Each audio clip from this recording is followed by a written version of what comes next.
Chapter 14. Now Hiram king of Tyre sent messengers to David and timber of cedars with masons and carpenters to build him an house.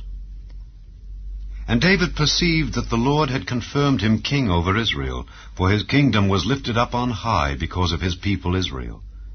And David took more wives at Jerusalem, and David begat more sons and daughters.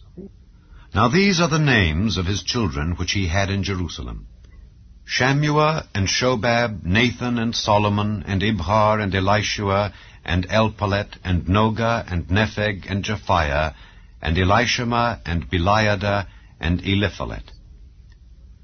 And when the Philistines heard that David was anointed king over all Israel, all the Philistines went up to seek David. And David heard of it, and went out against them. And the Philistines came and spread themselves in the valley of Rephaim. And David inquired of God, saying, Shall I go up against the Philistines? And wilt thou deliver them into mine hand? And the Lord said unto him, Go up, for I will deliver them into thine hand. So they came up to Baal-perazim, and David smote them there. Then David said, God hath broken in upon mine enemies by mine hand, like the breaking forth of waters. Therefore they called the name of that place Baal-perazim.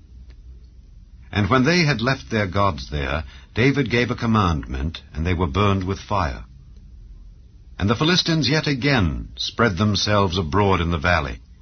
Therefore David inquired again of God, and God said unto him, Go not up after them, turn away from them, and come upon them over against the mulberry trees. And it shall be, when thou shalt hear a sound of going in the tops of the mulberry trees, that then thou shalt go out to battle. For God is gone forth before thee to smite the host of the Philistines.